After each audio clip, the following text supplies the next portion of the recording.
کر دے میرے ماضی کے ہر سانس کا کفارہ۔ الحمدللہ وکفا وسلام علی عبادہ الذین اصطفیٰ، اما بعد، اعوذ باللہ من الشیطان الرجیم، بسم اللہ الرحمن الرحیم۔ والذین هم علی صلواتهم یحافظون اولئک هم الوارثون الذین یرثون الفردوس هم فیہا خالدون۔ صدق اللہ العظیم۔ بزرگان محترم، عزیزان مکرم اور معزز دینی ماں اور بہنیں، پیارے بچوں، السلام علیکم ورحمۃ اللہ وبرکاتہ۔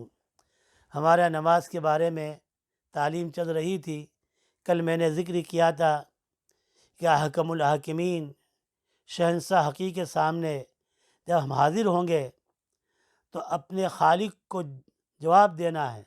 اللہ کے حقوق کے بارے میں سب سے پہلے نماز کا سوال ہوگا۔ اول ما یحاسب بہ العبد یوم القیامت الصلاۃ۔ روز محشر کی جہاں گداز بود، اولی پرس سے نماز بود۔ لہذا جس کو جواب دی کی فکر ہوگی اس کو یہ نماز کوئی مشکل نہیں ہے۔ اس لیے ہمارے آقا جناب محمد رسول اللہ صلی اللہ تعالی علیہ وسلم نے فرمایا، جعلت قرۃ عینی فی الصلاۃ، میری آنکھوں کی ٹھنڈک نماز ہے۔ حضرت بلال رضی اللہ تعالیٰ عنہ جو مؤذن رسول کہلاتے تھے، جب نماز کا وقت ہوتا تھا تو نبی کریم صلی اللہ علیہ وسلم یہ نہیں فرماتے تھے کہ اے بلال جاؤ اذان پڑھو۔ جیسے ہمارے یہاں جو مؤذن ہوتے ہیں تو ہم امام ہوتے ہیں، نماز اذان کا وقت ہوتا ہے تو مؤذن صاحب کو یہ کہتے ہیں، مؤذن صاحب اذان کا وقت ہو گیا، اذان پڑھی ہے۔ لیکن اللہ کے رسول صلی اللہ تعالیٰ وسلم مؤذن حضرت بلال کو یہ نہیں کہتے تھے کہ اذان کا وقت ہو گیا آپ اذان پڑھیے، بلکہ حدیث میں آتا ہے کہ اللہ کے رسول صلی اللہ تعالیٰ وسلم حضرت بلال سے فرماتے تھے، ارہنی یا بلال، ارہنی یا بلال، اے بلال مجھے راحت پہنچاؤ۔ گویا نماز رسول اللہ صلی اللہ علیہ وسلم کی آنکھوں کی ٹھنڈک اور دل کا قرار اور سکون تھا۔ گویا کہ نماز رسول اللہ صلی اللہ تعالیٰ علیہ وسلم کی آنکھوں کی ٹھنڈک اور دل کا قرار تھا۔ ہم 5 وقت کی نماز اللہ تعالیٰ نے ہم پر فرض کی ہے، یہ اس امت کی خصوصیات میں سے ہیں۔ چنانچہ ایک حدیث شریف کے اندر جو بندے نے اپنے والد کریم حضرت مولانا اسلام الحق صاحب رحمۃ اللہ علیہ، جو میرے استاد بھی ہوتے ہیں خسر بھی ہوتے ہیں، ان سے دوران مشکات کے اندر ایک حدیث سنی تھی، جس کو حضرت مولانا عاقل صاحب نے بھی بذل المجہود کی شرح جو ہے در المندود میں اس کو نقل کیا ہے۔ اس کو توجہ سے سنیں۔ حضرت آدم علیہ السلام کی توبہ جب قبول ہوئی، جب صبح صادق کے وقت دعا قبول ہوئی، کیونکہ رات دنیا میں رات تھی، جنت میں رات نہیں ہے، تو رات کی تاریکی ہوئی اور صبح صادق ہوئی اور روشنی ہو گئی، تو حضرت آدم علیہ السلام نے اس وقت ان کی توبہ قبول ہوئی، تو اس وقت انہوں نے اللہ کے شکرانے کے لیے 2 رکعت نماز پڑھی۔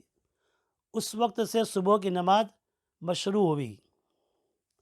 اسی طرح حضرت اسماعیل علیہ السلام کا فدیہ ظہر کے وقت میں آیا تھا، اپنے بیٹے کو ذبح کرنے گئے تھے، لیکن اللہ تعالیٰ نے اس کے بدلے کے اندر ایک جانور جنت سے بھیجا۔ وَفَدَيْنَاهُ بِذِبْحٍ عَظِيمٍ قَدْ صَدَّقْتَ الرُّؤْيَا یا ابراہیم قَدْ صَدَّقْتَ الرُّؤْيَا إِنَّا كَذَلِكَ نَجْزِي الْمُحْسِنِينَ، اے ابراہیم تم نے خواب کو سچ کر دکھلایا، اب اسماعیل کے بدلے میں اس جانور کو ذبح کرو۔ تو اسماعیل علیہ السلام کا فدیہ جو ہے ظہر کے وقت آیا تھا، تو حضرت ابراہیم علیہ السلام نے 4 رکعت نماز پڑھی، بطور شکرانے کے پڑھی۔ اس وقت سے ظہر کی نماز مشروع ہوئی۔ حضرت عزیر علیہ السلام نے طویل نوم سے 100 برس تک اللہ تعالیٰ نے ان کو سلا رکھا۔ لمبا قصہ قرآن کریم میں بیان کیا ہے۔ وَكَالَّذِي مَرَّ عَلَىٰ قَرْيَةٍ وَهِيَ خَاوِيَةٌ عَلَىٰ عُرُوشِهَا، تو 100 سال تک ان کو سلا رکھا۔ 100 سال کے بعد ان کو اٹھایا، تو اس وقت عصر کا وقت تھا، جب بیدار ہوئے تو عصر کا وقت تھا، انہوں نے 4 رکعت ادا کری، اس پر عصر کی نماز مشروع ہوئی۔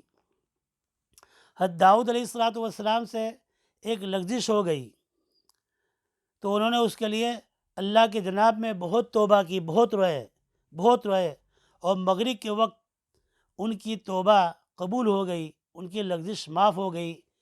تو حضرت داؤد علیہ السلام نے 4 رکعت پڑھنے کی نیت سے کھڑے ہوئے، لیکن شدت حزن اور تعب اور کثرت بکا، اتنی کثرت سے روئے جس کی وجہ سے 3 رکعت پر بیٹھ گئے۔ 3 رکعت پڑھی انہوں نے، چوتھی رکعت پڑھ نہ سکے، تو اس وقت سے مغرب کی 3 رکعت مشروع ہوئی۔